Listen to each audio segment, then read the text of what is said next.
One. Yep, Tal is going to be staying towards the top side of the map, and Blank not going to be replaced by Blossom this time either, but SKT, if it ain't broke, don't fix it. It's the Camille going to be a bit of a change up for ban number one. It was the Scion taken away by SKT on the blue side in game number one. We've surprisingly gone red side 2 games in a row after being blue side focused both in win rate and in recent times. For SKT and BBQ, Scion, Xayah, Olaf were the bans on blue side. For SKT, what feels like an age ago in game number one. Certainly was a long time, but the Scion once again going to be picked up, and Galio answered as well. BBQ's bans relatively understandable, as we've had red side victories so far in this particular series, which is odd, given the fact that both of these teams do favor blue side as far as their wins are concerned. And do BBQ play with fire? Because Olaf is available, and Blank has been playing in solo queue. They do. As the Olaf is open here for SKT, they could just jump on Sejuani. That's been a big pick. I would personally love to see Blank jump onto the Olaf that previously was looking good for them. Will mean that Blank will have to play proactively. And once again, Caitlyn looking to be that first lock-in. It was where all the priority went in game number one. First picked over there as well, but BBQ had a lot of options that they could then go into. They're kind of telegraphing Caitlyn, Thresh, Azir as the first round for SKT, and maybe one of those champions halted to pick up a jungler. Seeing what BBQ prize, the Azir will be taken away, I imagine. Azir is another option here. They'll have to first round Kassadin with SKT, which may still happen. That's been Faker's go-to. Wow, and Skarner once again? That's going to be the option. Anyway, very BBQ. interesting. That's a surprise to see them go for Skarner when in the same scenario 2 games ago, it was Sejuani at that pick. Well, Sejuani once again going to be looked at here for Blank. As what do BBQ now change up to make this composition work as we get to the hyper late game? Remember, BBQ did have a lot of control in game number 2. But Kassadin, understandably, going to be picked up once again for Faker. And now is the Sejuani prioritized, or do they want that Thresh that you were talking about? These are the questions that Homa and the rest of SKT need to answer. I think Sejuani is what you take here and have to deal with there being a ban to the most relevant range supporters. Olaf will be taken. All right, they're going to go for it. Finally, we see Blank's Olaf that's been practicing in solo queue. They ignore the Sejuani and want the ability to invade onto Trick. Ghost once again going to pick up the Tristana, so now the support pool is going to be heavily pinched as we move into the next round. Top lane, still a smorgasbord of champions. Theoretically, the Ryze, but the Scion and the Camille both already taken away. But that is not too many. Still things like the Cho'Gath, but crazy to hop onto. Carl, lots of options. 2 ways to approach this for BBQ. You can counterpick support and allow Ignar to go full Ignar and show us something weird and wonderful at final pick. Or counterpick Tal. As Tal will probably just jump on the Gangplank if he's forced to blind pick, if I was to be a betting man. Well, Cho'Gath going to be looked at first. Crazy was able to create a fantastic laning phase. Game number 1. Crazy could also go towards the Gangplank to try and deny that one, yeah. But could just ban Gangplank and lock in Gnar. That's a possibility. Leave the Thresh and Alistar both available for Wolf if he wants to head either way.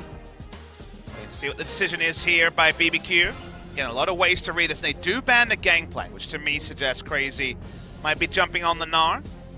Oh, and does Ignar just grab the Thresh just to make sure that they can get some priority? And no, he's not, but that's exactly what SKT had predicted as well. I think they have to take Gnar and counterpick support, otherwise it's going to be Caitlyn and a winning support in bot lane, which is really tricky when Skarner can't babysit. So they're thinking about just taking the Braum for power, as we're just trolling now, Ghost. Ornn is another option we saw in our series prior. Massive priority and certainly a flex onto the bottom side as well. So they are going to flex support. It's probably going to be top lane Ornn if I'm a betting man, in case they get a very easy matchup. But they desperately need a winning support matchup to stop the Tristana just being at the whim of the Caitlyn. Yeah. What does winning support matchup mean when you're an Ornn? I'm not entirely sure. Bang's doing a lot more hovers than I'm used to. The Amumu's gone, sadly, from the old Cloud Templar troll days. Yep, 3 seconds to go, and it's going to be the Braum. Pretty standard stuff with the Caitlyn alongside. And of course the answer to Ornn when it comes to the use of the Call the Forge God. Yeah, whether he's top lane or support as well, it doesn't matter whether it's going to be in lane. It's a clean answer there for the side of SKT. Now Skarner coming in and trying to, for the suppression might help, as there's going to be a blind pick top lane Cassiopeia. We mentioned that Tal has been playing it in solo queue, and he's willing to blind pick top lane Cassio. What the heck? Okay. She is certainly going to have push advantage against a lot of things. She is a bully. But the snake to be picked up against BBQ Olivers for the final game. It all comes down to Cassiopeia top in the end. What it's going to mean for BBQ? They have a lot of things to think about.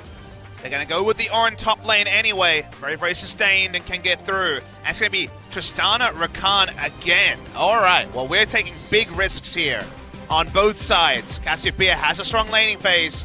Skarner comes in, dukes the ultimate, then the Cassio's going to be dead. But the scaling is massive for the side of SKT. Both champions loving the new Archangels. Playing heavy on the mana stacking. BBQ pull the trigger on the Rakan Tristana lane 2 games in a row. Even after it wasn't able to get them over the line, it is a heavily losing lane to Caitlyn and Braum. So when you look at the matchups, Azir may have the push on Kassadin, but I feel like you can play around bot side and top side when you're the Olaf and start to invade. And there's not so many options here for BBQ.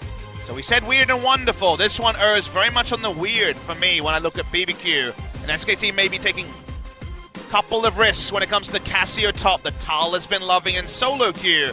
But her 1v1 power, jungler be damned, is very high. Rakan picked up in instead of Alistar. Just blew my mind though.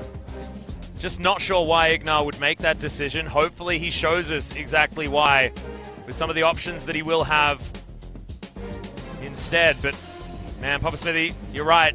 It is erring on the side of weird. It's weird on SKT's side as well. Top lane Cassiopeia hasn't been a thing for quite some time. But she certainly feels great when you can build the Seraph's Embrace. And it's a best of one, largely for a lot of SKT's playoff hopes. They're not out if they lose, but it starts to feel that way if you're SKT. Yep, and BBQ are staring down that barrel of promotion so long. But guys, let's do it. Let's get into the deciding Game 3.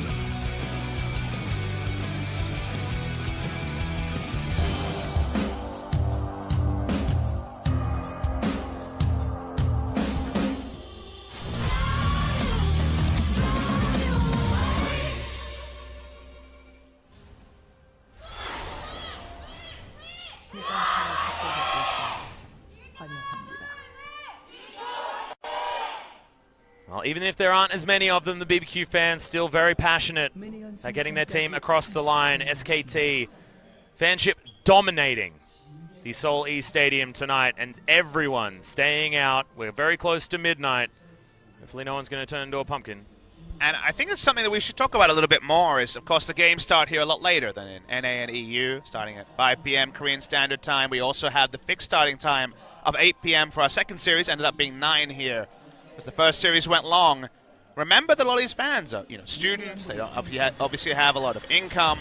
Staying till, 12:30, 1 a.m. It's going to be pretty expensive to get home. So for about 300 and plus people to stick around, shows a lot of fandom, a lot of die-hard nature. So it's great to have the fans here to support their teams, their own financial expense. No public transport after 12 p.m. here. Yeah, and a few actually had filtered out, but still so many hanging around. So like you say, everyone dedicated, seeing their team win.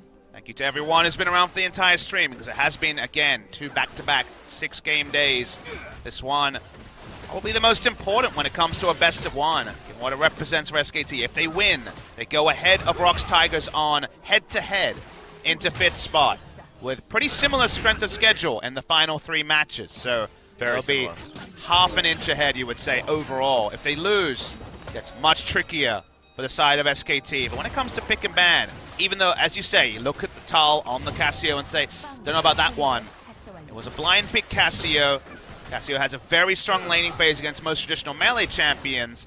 They bet on it being the Ornn top lane, and they were rewarded in that. So that was the calculation made, and I'm surprised to see BBQ roll back the Rakan Tristana lane, which was a takeaway in Series 1, but just a actual draft here in Series number 3.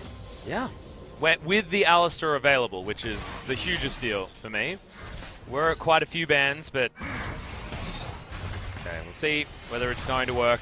Not going to judge Ignar until he's shown us exactly what he's picked this one for. Level 3 for Tal, Miasma going down. Tal will have control of this lane. It's not like a lot of Ornn matchups that feel okay to be the Ornn. This is probably just going to feel bad all the time. Now, when it comes to top lane tanks with initiation, it is one of the safer ones to run in. When it comes to the Ornn with the ability to negate a lot of damage with the Bellows Breath W. For at least the early laning phase, can inch together some items, has the Biscuit here, he's just trying to survive. And we'll see when the inevitable jungle attention comes, because it's Cassiopeia in a long lane. We know how that goes, Atlas. Oh yeah. Not going to be a whole lot of fun for the Snake Lady unless she's at the Fed stage where she can just kill everyone, which does happen from time to time. Has Phase Rush, so the potential, if she's hitting the spells, to ignore the Fracture and be able to disengage relatively speedily. Has been certainly something that could help. Crazy now with a full minion wave. Going to be shoving up, and you can see CS parity to come in, but a lot more to pick up for Tal. Going to have to be an adaptive Helm early. Could try to go Abyssal Mask, doesn't have the same protection against Cassiopeia in general with her Twin Fang spam, as his junglers meeting. Yeah, Trick going to be discovered on the ward. I don't think he knows that Blank knows here, so Trick could be in trouble. Okay, Crazy. Now going to get caught out of position. Gets himself underneath the turret, but does have to use the flash. Wow, not sure how that even hit Blank, but still, just going to be Crazy going back. Early teleport to come in. Thankfully, Molten Forge is going to be able to make him some items, so the back timing not going to be too much of a problem because he's on. It seems like it will be Catalyst's first item, just to get that extra effect of healing when you use mana, with Bellows Breath giving permanent health, but also the temporary health. So tense is this game. This whole series has been tense the whole time. You can see BBQ actually with some pushing power on the bottom side. Added sustain coming in with the Gleaming Quill is something I've never spoken about, but looked actually helpful right there as Tempt pushing out Faker. Wonder how Tempt rolls back and thinks about going for the Catalyst first on the Azir. Again, it seemed to work very well in the early game where he could take more aggressive roams bottom top and not just have to take the most defensive way back to lane, not wanting to get chunked out for 300 damage or so with one rotation from Faker. Yep, teleport from Faker gets him back into the mid lane, and it's his item of choice to come in with the Negatron Cloak. Cape and a shield. The Cassidon's feeling okay. And of course it was Huni on top lane. Cassio last time out was a victory for Cassio. You certainly know that. It's the Lucian top for one of the first times that we've actually seen it on the top side of the map. And he got the victory on the Cassio and the Lucian when he was in Korea, so he did his job, he could leave. Yep, he did the Huni things. We got what we paid for. I hope you have a good time, Huni. He's missed. We do miss having Huni around. Always a very entertaining guy to talk to before the series starts. We have a feeling that SKT might miss him as well. There's some people who have false bravado. Huni just has bravado. Yes, he does. And some of the weirdest OGM videos ever. The Detective Huni was If you haven't seen it, definitely Google ever. That one. That was a legendary video from OGN around Summer Finals last year. Extremely good. And it seems like, yep, Azir's going to roll it back. Seems to be a Tempt special. Again, first time we've seen Abyssal Mask rush. Abyssal Mask, Nashers into situational was the way Tempt went. Would have also liked Rod of Ages. That would have been funny. Winter's Bite. A few levels in it. Now going to hurt Ignar, but Battle Dance over onto Ghost just to try and help him win these trades. He's not losing. Things are actually going pretty well here for BBQ on the bottom side, and what I mentioned earlier, a largely winning matchup. Satchel Charge coming in. My personal favorite Tristana skin as well, which is probably why Ghost is doing well. Firefighter is one of my faves. Yeah, without the Thresh, you see Bang not taking it as aggressive trades with the Braum. I do think of Braum as a very strong laner, but it's not working. It's in the mid lane. Yeah, Riftwalk comes in and Trick just picks it up! The coolest game of tennis I've seen for a long time, and that's First Blood. That was really nicely played. The Predator was popped late, no ability to see that one coming. Outplayed by Tempt. We said this guy is good. You get to see it now. He was waiting for that Riftwalk and instantly just delivered to Trick. Oh my god. That's an alley-oop and a half. Uh-huh. Yeah, I went with tennis, but I think you're right. Basketball was probably the reference. I would have accepted volleyball, by the way. Get to see the replay. Like you say, he knows exactly what he's doing. He knows the soldier position. There's Trick. Faker uses flash, but no ability to get out from that one. Does die from the auto attack following. And actually, no, it was tennis, because he sets up the net, which is the line of soldiers, and then he uses Faker as the ball. Just throws him over. I'm still okay with the tennis reference. Well, this game has gone better than expected for the side of BBQ. Like you say, the bot lane, with the Thresh being removed, Bangs being a little bit less relentless, and there hasn't been the roams down to try to deny. So, pass marks there for Tristana Rakan. Again, a super mismatched lane in many different ways. Usually, Caitlyn and Tristana just means a 20 CS lead, but not seeing that in this game. One thing I'd actually like to see out of Crazy is to go Abyssal Mask into Adaptive Helm straight afterwards. The double magic resist, probably a good idea this game. I think it's almost inevitable because Caitlyn has the Trough damage in the mid game, so... I don't know whether that was what you mentioned earlier. I know you mentioned Adaptive Helm already, but I thought maybe that was opted in as item number 1 because it's so good against Cassiopeia, but I still like the Abyssal Mask first. I think Catalyst is just what you have to build, and then you have a bit more option from there. So we'll wait and see, but I think eventually, yes, both items will come, especially against double AP. Trick walks over. Static Shiv Rush from Bang.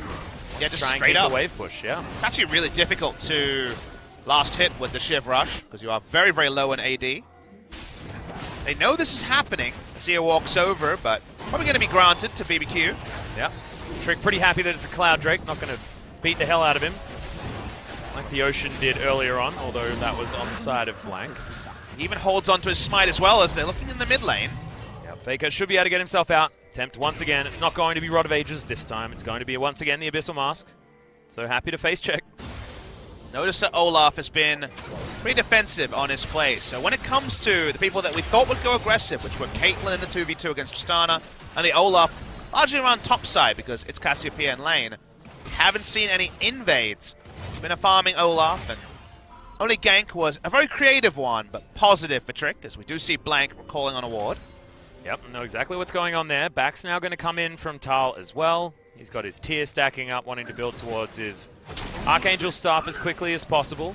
Now an opportunity given to Crazy. Pick up some more. Abyssal Mask will be done very, very soon.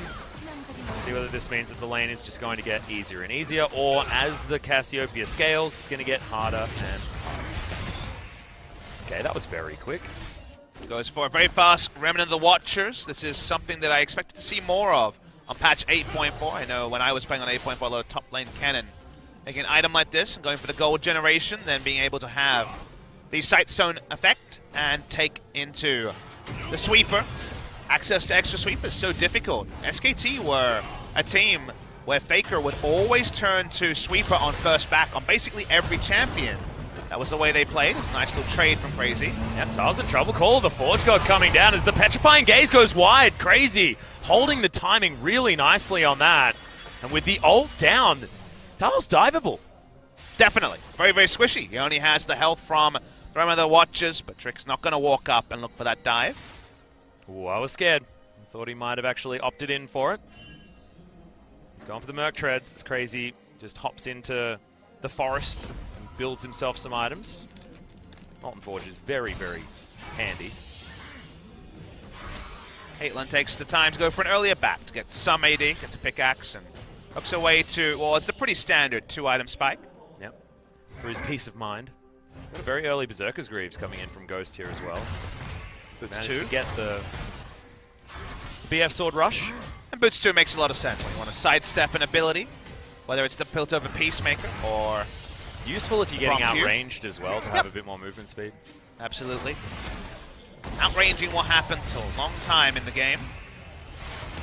When it comes to Tal, going to pick up the Sightstone Gold Generation on the Remnant of the Watchers, try to turn it into Eye of the Watchers. Probably not going to be a Rod of Ages in this build, so going to be temporarily tanky with the Overshield. Likely to have a Rylai's Crystal Scepter as well, I assume. Unless he's going to go Leandri's and Zhonya's, things like that instead. You have a chance to look at his solo queue. Leandri's pretty early and Zhonya's for the player making. It's the way he goes there. Pretty situational though. Yeah, I was actually checking it out, and I personally like Raleigh a lot, just because it got flat 10 extra AP buffed. That feels great. But yes, wants to utilize new Leandries. Cassio is still frustrated that no longer is there the benefit of having single target spells. Vlad and Cassio were able to get the most value out of the Q and E respectively. Invading here, but who's getting flanked by who? Ignar once again setting himself up the Ignar way. Fracture misses, so Trick flashes to get out of the way. Sand Soldier's coming in. Have to remember, he doesn't have a lot of damage. Oh, gets on top of Faker. He's got Rift Walk, but he gets pulled back. The rocket jump comes in. He's so far away from his base as Ghost flashes in, grabs the kill, and Faker 100% of the deaths. They take 3 flashes here. Is it worth it? My first instinct is no. The 3 for 1 in the flash trade. They do get the kill. They push through mid lane. Getting the turret would be the equalizer, but unable to do so. Olaf with decent wave clear, especially for a jungler. They can take the turret, then it's worth. Otherwise, just trying to hold down Faker, and we know that makes him mad as well. Yeah. This does just feel like one of those MSI games, you know, when you've got Dumbledore running into the mid lane on Janna at level 2. Trying to kill Faker, because killing Faker is the thing that you want to do. Can a god bleed? There's Bang. He's proving himself as one as well, as Ghost holds onto the heal, knows that it's not quite enough to kill with only a pickaxe. But he's forced out of lane. Yeah, straight out. Forced out of lane, and no real way to stop this turret from falling desperately low. It might actually be lost on this push. In fact, your first thought is it will be. Well, that minion wave just needs to conga line its way up. Tempt is moving down here as well, as Ignar is going to certainly beat Ghost down to this lane. They're desperately trying to hold on to this one. Means that full minion wave should actually fall down. They do draw the Azir, so causes Faker to go back into lane. Desperately doing this, trying to go into mid lane to answer it, so a temporary lane swap. Yeah, a revenge opportunity for Faker as well, although he doesn't have his flash. Ignite is there. If he gets a full round on the Ghost, he's not going to feel great about it. And actually popping down, so we've got a cute little swap. Do notice that Tempt has magic resist heavily in the build, so on the most combat stats. Well, they should be able to get a Ragnarok here, and yeah, Blank is going to throw it down. An opportunity lost to use that over the next minute or so. Of course, the smite when it comes to the Rift Scuttle as Infernal spawns in 27 seconds, and predictably, BBQ run at Faker and hope to kill him again. Yeah, Trick pops the Predator and makes him look like the most desperate. But that does mean they're pushing in mid lane against a Kassadin with a Tristana, who can walk up and try and get first turret here. Here's the race on, but even Emperor's Divide could be used. See whether he actually does push them out. The minions are going to die as Faker. Not an opportunity there as Wolf tried a little bit too hard to get Tempt out of the way, and Tempt's not too worried about it, understanding that he is tankier than most Azirs normally are. I'm going to pick up more farm through all of it because he has the extra range compared to Kassadin, Qs and Es, and hopes for the best. Does this mean Infernal as well? Well, be the start. They put in the early time to grab the Cloud Drake. Ragnarok's still on cooldown. Yeah, that is a huge deal. We've got Impale available from Trick now as well. Walks up for the steal. Yeah, Blank not going to be able to get it. Glacial Fissure comes down. Tempt off to the side, maybe in the wrong place, but Battle Dance gets Tempt out of the way as Crazy gets the knock-up once again, going for more aggressive plays. Crazy is on something else today, Papa Smithy. He's on the Orin when it comes to this game, and that allows him to continue to play this playstyle of making the Cassiopeia accountable, and for now just ignoring damage. Orin is so good at patchworking with his passive that the item advantages that would be there for other champions just aren't there because he's always outpacing you with extra magic resist, with extra options. Does he go into the adaptive helm that we were expecting or start building armor? Arguments for both. Depends, I guess, where he sees the state of the game over the next few minutes. Adaptive helm is going to be the way with Looks the like the option. He's got a lot of things to put over his head. Maybe he's feeling a little bit self-conscious today. Control ward, and also Spire control on top side as Tristana is, again, in a way better place than you'd imagine. There's finally a CS lead, but nothing for her to be too depressed about, and a kill to answer a lot of the gold. Yeah. BF Sword Shiv as well. I mean, this is a great place for a Tristana. You can stand under a turret and clear it out pretty quickly. No one can take turrets around you as Tal easily takes down the blue buff. He's going to be fighting Faker for it. Does mean they have a blue buff around what is now going to turn into a Rift Herald fight. A 5-man Rift Herald take here from BBQ is something that I haven't seen for a very long time, and that's the back coming in from Faker. The teleport's going to be too late. So they are going to take that one down, deliver it over to Trick. Faker This- not going to invest the summoner. SKT are really behind the play. You almost never see this with the Olaf, but Blank has been unable to push in with waves, and now we have Olaf watching. Cassidy was in the bot lane, not even going for the blue buff because Tal was in the area. But yeah, because it was a full collapse, what could have been Faker backing, teleporting in, didn't work because the objective was already dead. So BBQ have been very decisive in their rotations so far and surprising SKT. Well, Blank is going to come up. You can see the Cloud Drake actually doing some work here for BBQ, trying to get out of the way of Olaf. Being able to run faster than Olaf is probably one of the best feelings ever, until he hits you with an axe, and then it's just impossible. Olaf is also very squishy. Probably going to be the Knight's Vow as his first item here. Unless he goes for the Blank special, where he has just been rushing Warmock's second item every time. Could be. But I do like Knight's Vow. Build up the Bang, give him more opportunities, and also allow Bang to heal him, which is certainly good. We'll see where Ignar goes, whether it is, once again, looks like Jig's Convergence will be the option as Ghost. Not sure how the Winter's Bite missed. Tristana, very small. Happily trading CS, but Olaf trolling around to try to make the Rakan more accountable. I think this is important, the fact that it's a 0-0-0 Olaf at almost 20 minutes into the game. You mentioned Blank being aggressive early. He's got a Skirmisher Saber, matching that of Trick. The Trick's 1-0-1. Olaf hasn't found the options so far in this game. Because he doesn't have a Varus to shut down, or an Ashe, which of course is the free food for Olaf in a team fight. Mobile mid laner, mobile AD carries the two threats. He kind of needs Kassadin to be next to him to make his dive actually mean something. He needs the Kassadin to have the damage that Olaf can't bring. There's no way to peel away a Kassadin at level 16 and an Olaf running at you, but that's not what's happening in this game, because the game's playing at a fast pace. Tempt walks up to Faker, gets a couple of autos, but no more. They're just chasing him down. Riftwalk going to be used to allow him to escape, but Blank, he's a little bit off to the side. Rift Herald was utilized to take down that top outer turret. Not going to try and get Shelly any more action. And it's a turret lead against a Caitlyn comp, that's also big. Okay, that's the flash and the stand behind me to get Trick out of the way. They are respecting the Impale possibility. All of the Forge God comes down. Faker's going to get knocked up. Ragnarok is actually invested into this fight, and BBQ might now have an opportunity in the mid lane. Teleport cancelled by the Cassiopeia. Still going to walk up. Seems like SKT communication is getting a bit all over the place when it comes to making defensive plays. Can they afford to hold on to a summoner? Do they have to use it? Braum had to flash away. Ignar, always behind enemy lines. All he knows. Yep.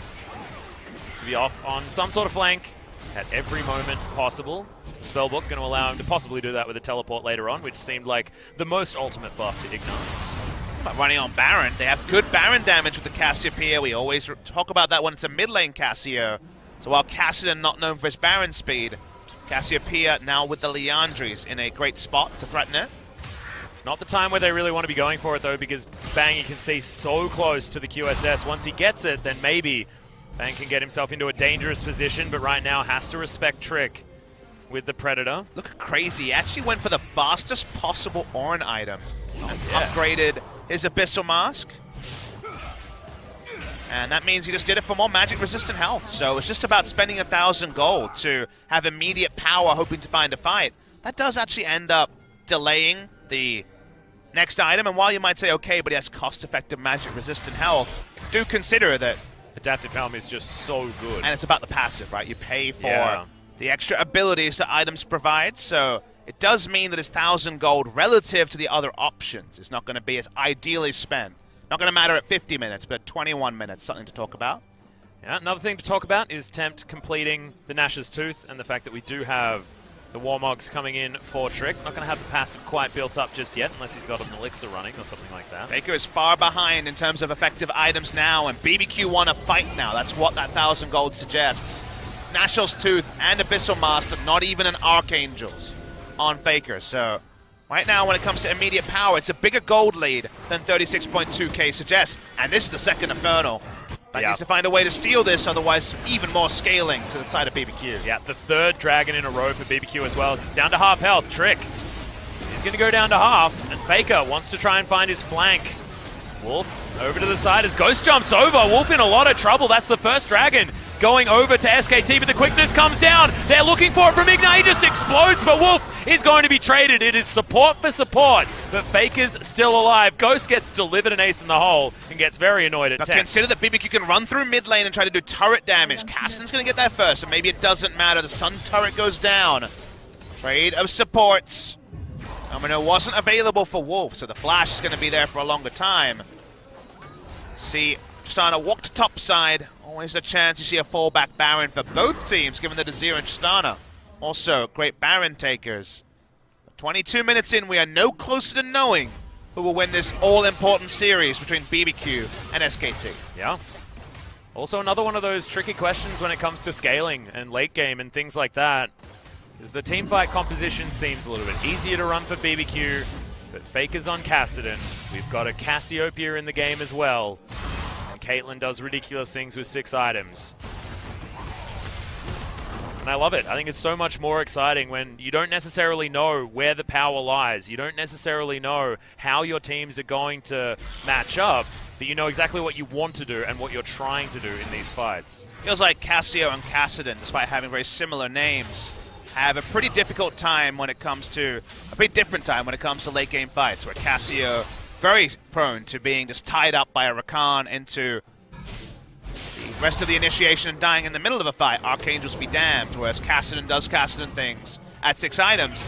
The late game is still pretty far. Archangel's now complete, but Faker is still building, still gathering Storm as the rune is going to be definitely taken onto Faker. He does not go for the precision tree, doesn't go into presence of mind on the Kassadin so that he can go into the Gathering Storm. But it means that BBQ are stronger now, and given it's 8.4, usually the now means much more than the soon. So we'll see if BBQ can use the power they have now to actually take the big objective, which to me is that Baron. Well, I feel like Crazy, he's in a great spot. The Adaptive Helm just being completed means that they want to start fights when the Caitlyn isn't the damage that he needs to be worried about. His frontline ability is going to be nutty. Oh, he is the most unkillable in this game to magic damage. Well, Trick is going to move his way over. They have actually started. Yeah, the 2-man Baron coming in. What's happening, though, because he walked over Vision. They got 3 members in the mid lane. Now Blank's going to turn up. Okay, the 2 members have now been spotted out in the pit. There's now Trick. He could be in trouble. Flashes his way over. They do group up with the team. Ghost just straight up kills Bang. All right. Thankfully, Wolf is going to stop Call of the Forge God, so the follow-up engage isn't there. But Faker, once again, Rift walking over, and Ghost is just so strong. I don't think they have enough damage to win a fight here unless Cassiopeia can be the big carry. So they're going to take control, 3 control wards. They're back onto the Baron. Crazy can take it for days. What does SKT do? Yeah, Ignar is just gatekeeping right now. It's not taking as much damage as they'd otherwise like. Miasma not in a brilliant position, but SKT get themselves over. There's the delivery, is jumping into the back line. Trick able to lock down the Cassiopeia. We knew one of them was going to die as Baker. It's just going to burn to death by Ignar, and Ghost wants kill after kill. It's Baron time. Atlas, they got the kills they wanted. Nice turn by Temp to invest his flash. Bang might be speeding from base, not going to be fast enough. This is Baron, BBQ. Yep, he should never have even died. I don't understand how that even happened. We'll see whether it was just a sick Ghost outplay as Baron once again for BBQ is going to be locked down. They've got first and second Baron every single time in this series. Let's go all the way over here and consider what happened. That's the initial burst, and then Ghost had plenty of wheat picks this morning. Just assassinates him in the back line. Those are the big brass balls we sometimes talk about, and that gets them the Baron. This is a different Ghost as well. I mean, we've seen him in series against far lesser teams, not playing like that, not understanding his damage windows. This time against Bang, the highest KDA by a massive margin in the LCK, just jumps on him and he's dead. Unbelievable. I mean, Tristana does that in solo queue all the time, but doing it in this game, showing the killer instinct when it matters for BBQ.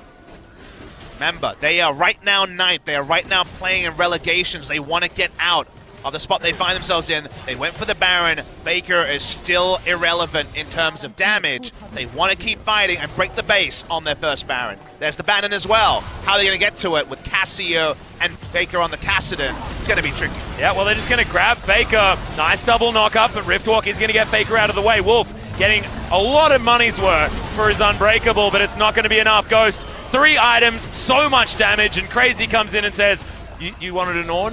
I guess they didn't really mind because the tower's still going to fall down. It's looking to safest break the ban base. ever. They can't do anything against it at all.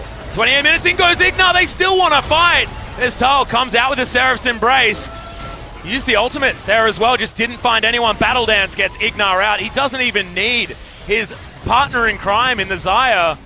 Still had enough range to survive it. And they destroy the Baron inhibitor as well. 23 seconds on the next Cloud Drake. We'll make it 3 dragons. Here for BBQ. They just have nothing right now. They have 2.5 items on the Caitlyn. Again, Kassadin has gone full scaling. When it comes to power now, they don't have it. So BBQ bring every minion wave, have a massive Baron buff power play, and all SKT can hope is the game doesn't end before their power spikes are actually there. Yeah, and it's turned into a 7,000 gold lead. We haven't been talking about gold that much in this series because honestly, it feels like it doesn't quite matter. Last game, SKT were able to do ridiculous things regardless of the gold. This game, BBQ looking like they really are starting to get these relevant item leads, get themselves into ridiculous positions. And we had a lot of question marks. I mean, Tristana Rakan should have hard lost that lane. Definitely was your first thought. And the move away from the Thresh really reined in Bang. They didn't have any pathing from Blank. Obviously trickier for him to affect a lane, didn't want to dive the turret. They weren't able to actually double down around the Caitlyn, and Caitlyn just feels like any other AD carry with how the laning phase had gone. Now the Baron is back, now they're pushing up.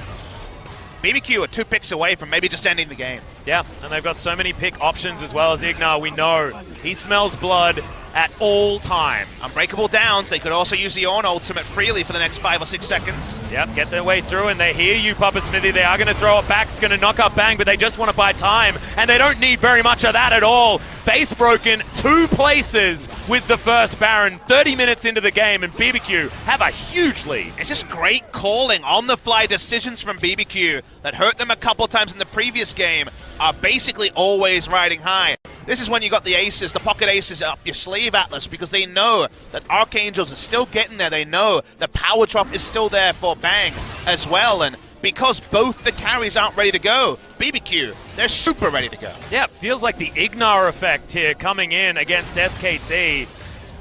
He's been starting up all of these fights. Well, not all of them, but a lot of them. Certainly doing great work. You can understand why he was given the Rakan. Just a more mobile Alistar. He doesn't mind if it's easy to kill him because he just needs that one initiation. Now he gets that work done, and they might even be able to break the mid lane inhibitor turret if they can give Ghost another couple of auto attacks. One more minion wave, the Baron's worn off, but no one's told BBQ they're still rolling in on the same passage of play. They have crashed through an insane amount of turrets. Looking at the gold lead basically everywhere. Only the Sightstone GP10 item, the Eye of the Watchers, is allowing Cassiopeia to be ahead, but irrelevant when we haven't seen value. Where's the Flash Cassio ultimate? There's no Flash, so unfortunately the Cassio so far has just been fodder in the middle of a fight. Yeah, just a non-factor. And Ghost, he's ahead 2,000 gold, but behind 50 CS. It's an interesting situation to be in because he's been grouping, he's been fighting with his team. Bang's been off to the side, killing creeps. This Faker has found Ignar, but Ignar just doesn't care. Bannon in the bot side. Faker can't answer that one. It's just a siege minion. Yeah. A ranged minion, I should say. And there's the 3rd inhibitor turret broken. Can't put Banner on super creeps, which is why we see these mega melees just fighting on in. But that means Faker's not there, so you walk up, you get a couple of shots, you back away. Not sure where the gold is at in terms of unspent gold, but maybe BBQ need to take the shopping trip soon. I'd say they've done enough in this one push. Yeah, I'd say this is a Baron power play that you can be pretty proud of. Nope, they just use a redemption, they walk up again. There's a Sun turret. They really want this 3rd inhibitor to really jam it to SKT. Yep, trap line, not too full, static shiv. Recognizable damage here onto SKT because Ghost, he's got so many items. Smite comes down blank, showing the desperation. This trick. This is a Skarner that's actually able to tank things up. But it's so early in the game, Atlas, the items aren't there. Okay. Decent little chunk. They finally back away. Going to be a huge purse for every member of BBQ, especially the Tristana. 2,300 gold, if you don't mind. Probably wants a straight-up item here. Close to 24, so we'll see what he is actually going to go back and grab. It's going to be a Brambleback first. Going to be a Bloodthirster as his next item. Yeah, I think he's pretty close to being able to just grab it as well. Okay, Crazy's going to build his own. He's not too worried about that. Gargoyle Stoneplate comes in, and there's the Bloodthirster. Ghost is feeling brilliant this game. Ignar's got the Ghost as well. Baron up in 20 seconds. Tricky to get to. Cassiopeia needs to be bot lane. They need flank wards. They don't have. They don't have vision in the area either. Olaf can pull off the Miracle Steal, but so far BBQ have been good at catching the Olaf. Speaking of, yep, Blank is going to get knocked up. Oh, the double knockout comes in, but Ragnarok just in time. Player of CC was almost there. Trick flashes forward, but Wolf has himself the QSS actually already picked up. Faker thinks there's enough cooldowns down, but there aren't actually any. He can't get the damage done that he needs to. Hasn't scaled quite yet to get any assassination, and Tempt lives. They seem like surprised by the Ignar. QSS onto the Braum. Ignar's here! Flanking! Grand Entrance doesn't do it, but the quickness is going to bring Tal over. He flashes out. Seraph's Embrace a little bit early. And Redemption. BBQ looking for the turnaround. Crazy. That actually means a lot given his amount of magic resist. Ignar missed it all, and all of the inhibitors have respawned apart from top. We're just pushing in. We're still at a very tense point. A lot of vision available for BBQ, and once again, SKT will have to face check. They're going to run out of these control wards.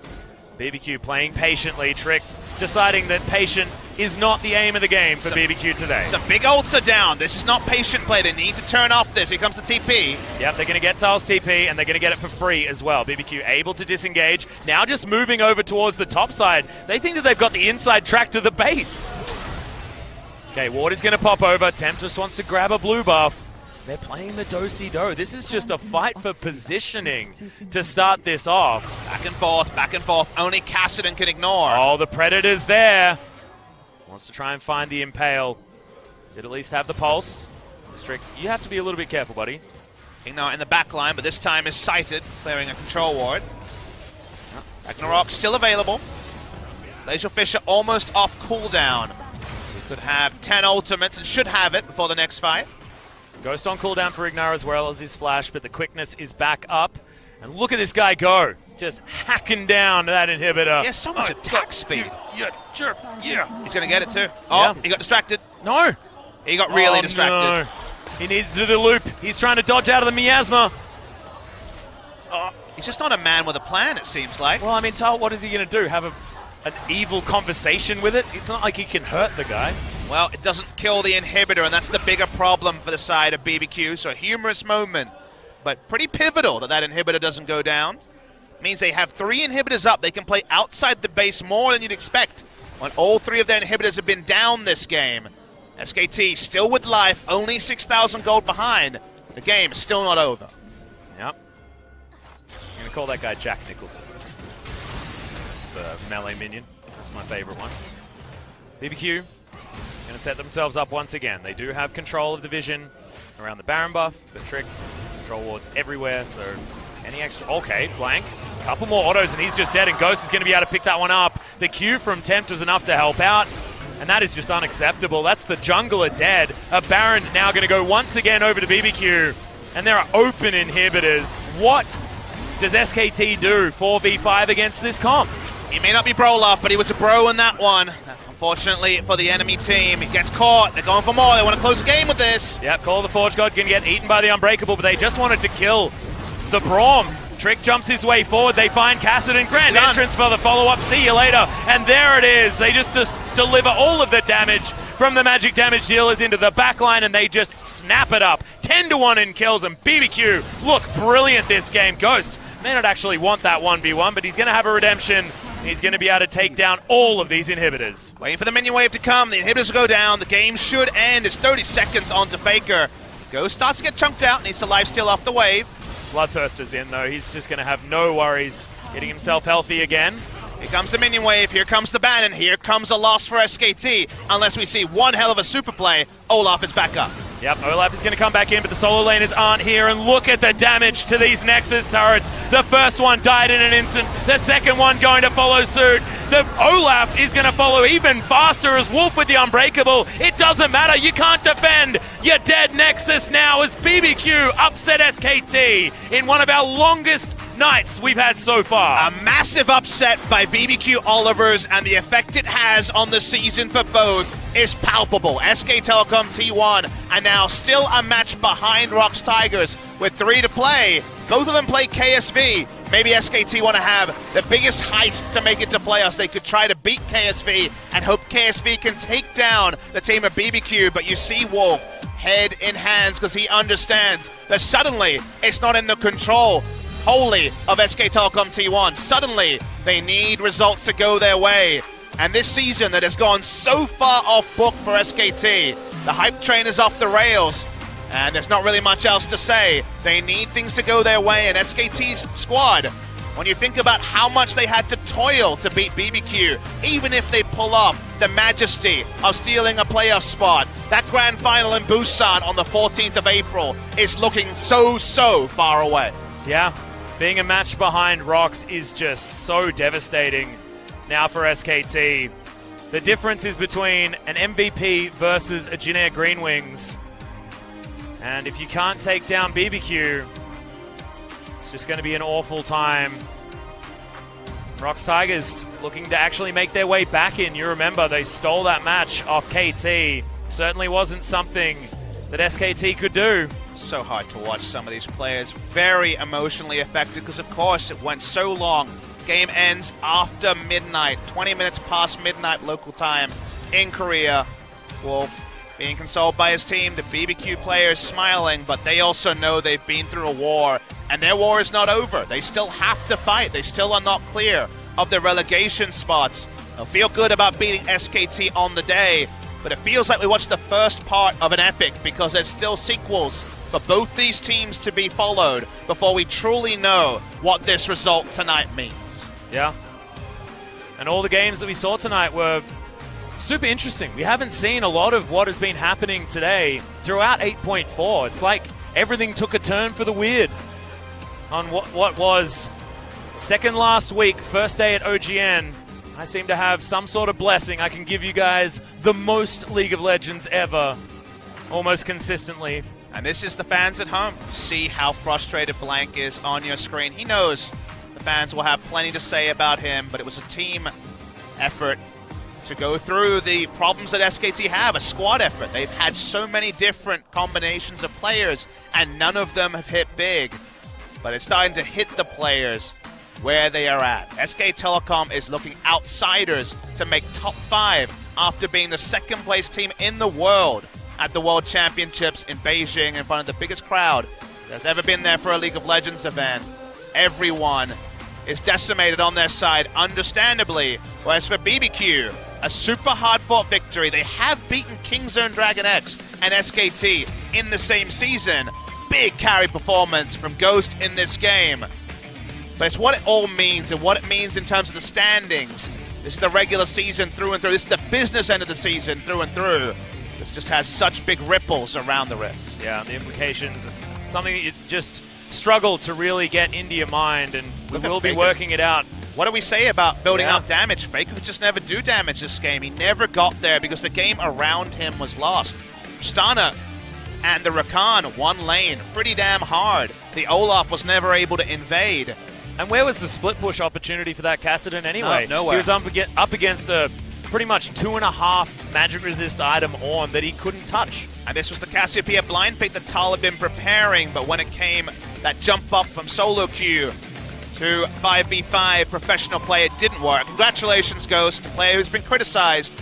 First MVP of the season, a young player who's now getting into his stride 2 years into his career.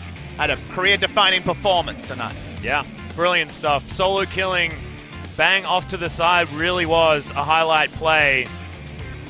He's going to join Crazy as the 2 MVPs for BBQ. Crazy having such a brilliant night. The initiation prowess of Ignar as well is something that we really need to be proud of, and you can see it happening right here.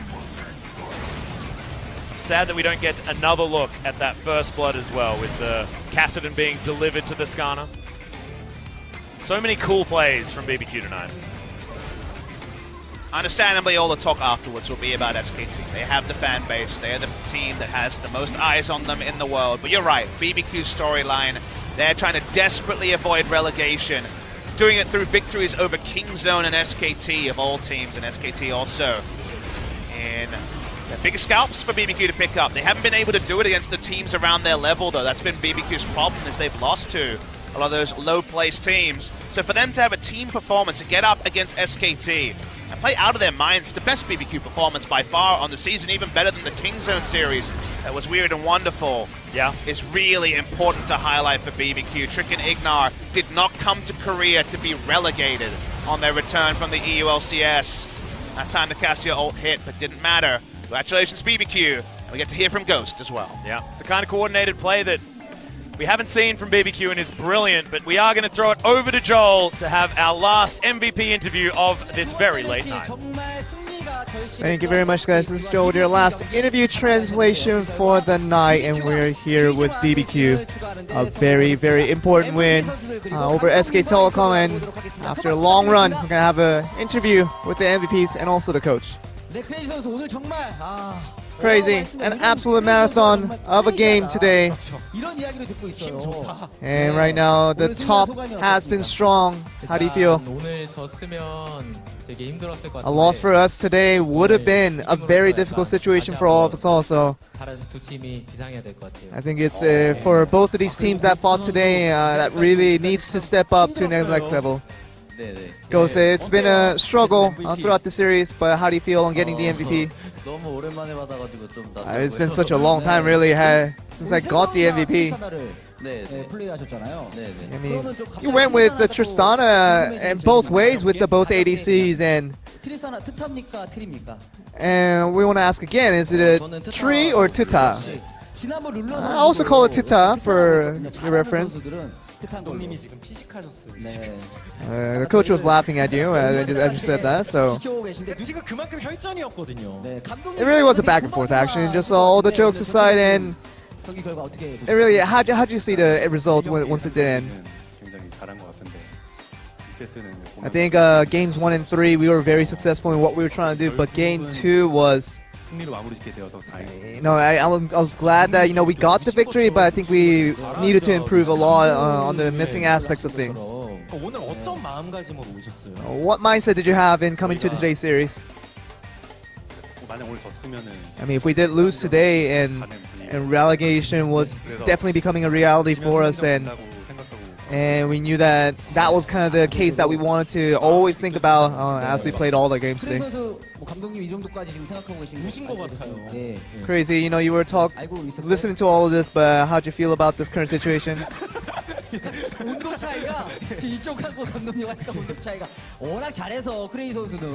course, Crazy, you did very well, especially in game 1 where you did absolutely dominate up in the top lane. Did you feel like the victory was on your way? I think the laning phase, the more I did it just got the more confidence that got me in a higher position as the games went on. Do you feel like you have a lot of picks potential when it comes to kind of wanting certain picks with the champions? Yeah, I try to make sure I practice multiple champions so that I'll be flexible with the coaches coming up. Coming into game 1, and macro was important, but laning was more important as well, and it felt like that. And the macro play coming from BBQ was really good overall, especially in the first 2 games. I think just minor mistakes here and there, but otherwise it was a really good macro play for us. I think we could have gotten a little more aggressive on the objectives, and I think that would have helped us in the long run, but it definitely wasn't perfect by any means, but something we were pretty satisfied about. And of course, Ghost, you did very well today, but you did have a lot of criticism that did come your way throughout the season. But what did you think was the most important part in getting the success that you really put out today?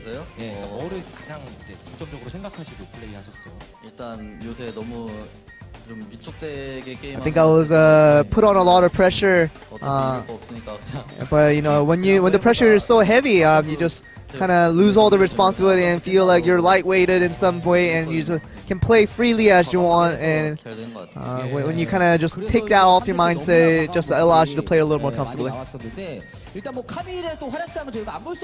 have to look at some of the plays that came from Crazy with the Camille. This was very, very significant And it really was the situation where he could have went away, but caught him right at the end. Ghost, do you remember this situation? We were just focused on Azir the whole time. We were just screaming Azir, Azir as we went on to try to kill a faker.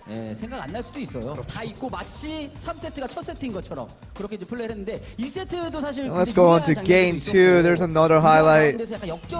And it was a really kind of a comeback win for the other team, more likely than not.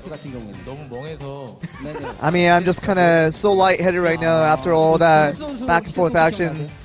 I think I have some memories of game 2, but I don't remember what caused kind of the throw essentially. So, Coach, do you remember how that happened in game 2 when you guys kind of gave up the lead? Yeah, I think they did something, but I don't remember exactly. They don't have any memories before the day before, so heading on to the next day, they kind of reset their memory. But let's go back to the game where you guys were very, very aggressive in most of these picks, and but with the Ornn, that was the kind of the center of where it all changed. I think it was important that our composition lacked CC in most areas, so getting more of that was really important for us. What was kind of your mindset when you saw the Cassiopeia countering you? I knew that I kind of see the reason why they picked the Cassiopeia, but I knew there was a real risk if things went wrong for them, so we trying to exploit that as much as possible. But I didn't feel a lot of pressure in the end with that pick in particular.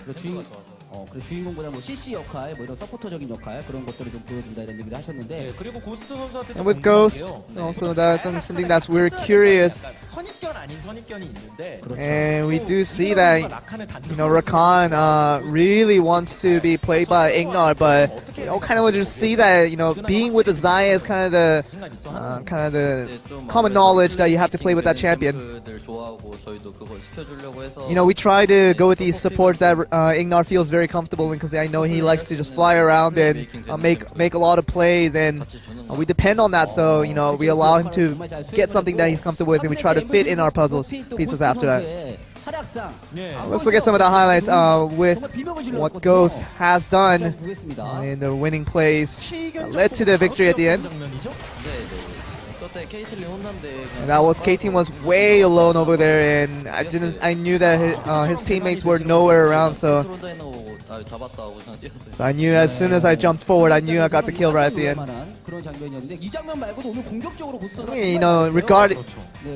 Disregard of this situation, there was so many plays that Ghost specifically made that made all these aggressive plays happen. I think just having a good performance like this did help me with my confidence, and I think it will allow me to play a little more confident from here on. And did you know that Azir lost all his games previously with the Azir? What was the kind of the reason that you guys still went on with it?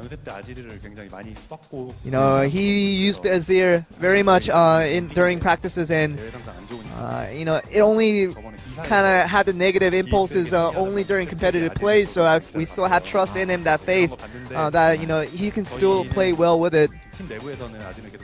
But we still say that internally that Azir is a very strong pick that we just cannot ignore and throw away. But I think if he can just keep it back on track, I think he can still have many good games with it. Of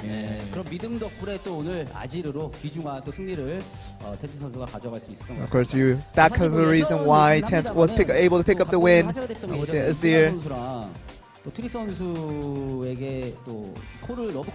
And also, this coach here was kind of the famous one for reaching out to Ignar and Trick and essentially bringing them into this organization. How do you feel about the players now? Are you satisfied with how they are now? We actually went all the way down to Gwangju in the southernmost part of the country just to meet Ignar. And it was like 6 p.m. at night, and I had to.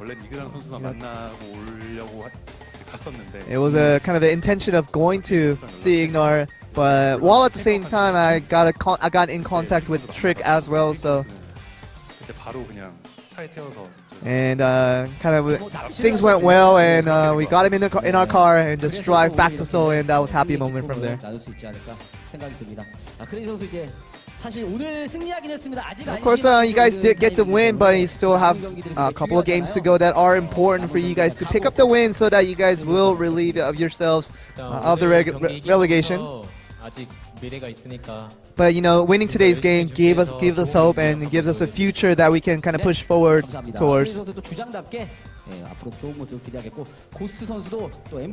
Ghost, you did receive an MVP. Anything you'd like to say for the upcoming matches? I want to say something. I want to tell all the fans that even cheered us on through the off-season even. And I never got a chance to really tell them thank you for all the support they always show.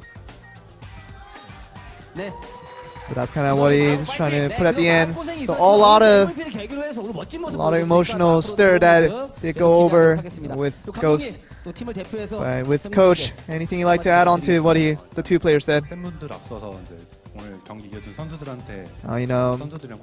Along with the fans, I want to thank all the players who have put up a really good performance to get the win, and we thank the fans for cheering us on even through these late hours. That will be concluding our valuable win towards BBQ Oliver as they do pick up the very much needed win, and we're going to send it off to you guys. Thank you very much, Joel. This time, the final MVP interview of the night. We are going to check out the results of today. It was an extraordinarily long one. Thank you so much for sticking there with us. Shout out to the 40-odd BBQ fans who stayed till 12:40 a.m. to cheer on their players through the interview. You guys are the real MVPs. Congratulations to BBQ Olivers. Because of that win, SKT now actually have KT Rolster guaranteed to be top 5, because game score-wise and match score-wise, SKT can't make it to 10 wins anymore. Their maximum is 9. They're still gunning for that 5th spot, but it gets a lot harder, Atlas, after that loss. Again, they need Rox Tigers to lose, and they have Kongdu Monster and Jinair to play. Both of them play KSV. That could be interesting to see if KSV can do a favor for SKT, but right now, things are looking rough. SKT down, now to 7. Yeah, and Jinair Greenwings, I mean, they're still in with a shot as well. They're all tied for 6 and 9. Absolutely ludicrous to think that MVP, after the 10-game losing streak to start the season, are even with Jinair and SKT. Game score still gonna probably be the reason that MVP can't go through, but their matches are also very tricky. But what a weird top 5 we've got going on here. KSV only recently firming as top 5. Rox gatekeeping away teams like SKT. The weird and wonderful turns to the instant PogChamp tomorrow as Jinair Greenwings take on Afrika. First time we're seeing the Afrika this week, and first time we're seeing KT, and what could be a preview of our grand final, Kingzone Dragon X against KT Rolster. And you're going to hope that it goes better than it did in the first round robin, because Kingzone Dragon X destroyed KT Rolster in the first showing. It was not even a little bit close. The famous Paul Chalonnet Brutal Savage wrecked was, the game 1 especially was just a obliteration, but we'll focus on tomorrow. Today, it's been a very interesting day. Kongdu Monster couldn't pick up their first match win. They went down. SKT, the playoff race got harder. Yeah, just absolutely ridiculous stuff. But guys, we are going to be back tomorrow night as well. Thank you so much for sticking through so much League of Legends. Man, it has been one hell of a roller coaster, but tomorrow it continues. We've got the KT Rolster match versus Kingzone. It's going to be nuts. I hope to see you guys there.